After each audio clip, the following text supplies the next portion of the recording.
ይህንን ሳታረጋግጡ ግንኙነት እንዳትጀምሩ። አንደኛ፣ የቀድሞ ግንኙነታችሁ ጠባሳ ካልሻረ።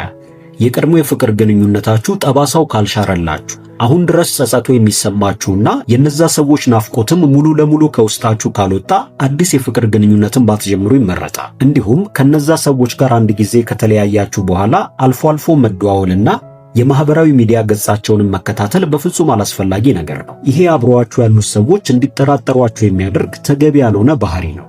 ሁለተኛ፣ ግልጽነት። በፍቅር ግንኙነት ውስጥ ያልተመቻችሁን የሚያስደስታችሁ እንዲሁም የምትፈልጉትን ነገር በግልጽነት መነጋገር መቻል ወሳኝ ነው። ብዙ ሰዎች የራሳቸውን ስሜት ወደ ጎን በማለት እነዛን ሰዎች ያስደስታቸዋል ብለው ያሰቡትን ነገር በማድረግ ጊዜያቸውን ያጠፋሉ። ይሄ ግን ከጥቅሙ ይልቅ ልብ ለልብ እንዳትተዋወቁ ነው የሚያደርገው። ከምንም ነገር በፊት በፍቅር ግንኙነት ውስጥ እውነተኛ ማንነታችሁን ይዛችሁ መቅረቡ አስፈላጊ ነው። ሶስተኛ፣ ራዕይ ይኖራችሁ። ራሳችሁን የተሻለ ቦታ ለማድረስ ጥረት እንደምታደርጉ እንዲሁም ጊዜያዊ ደስታን ሳይሆን ዘላቂ የፍቅር ግንኙነትን እንደምትፈልጉ ማሳየትም አለባችሁ። ማለትም ከተወሰነ ጊዜ በኋላ ግንኙነቱን ወደ ትዳርና ቤተሰብ ወደ መመስረት ማሳደግ የምትፈልጉ ከሆነ ዛሬ ላይ ጠንክራችሁ መስራታችሁ ግዴታ።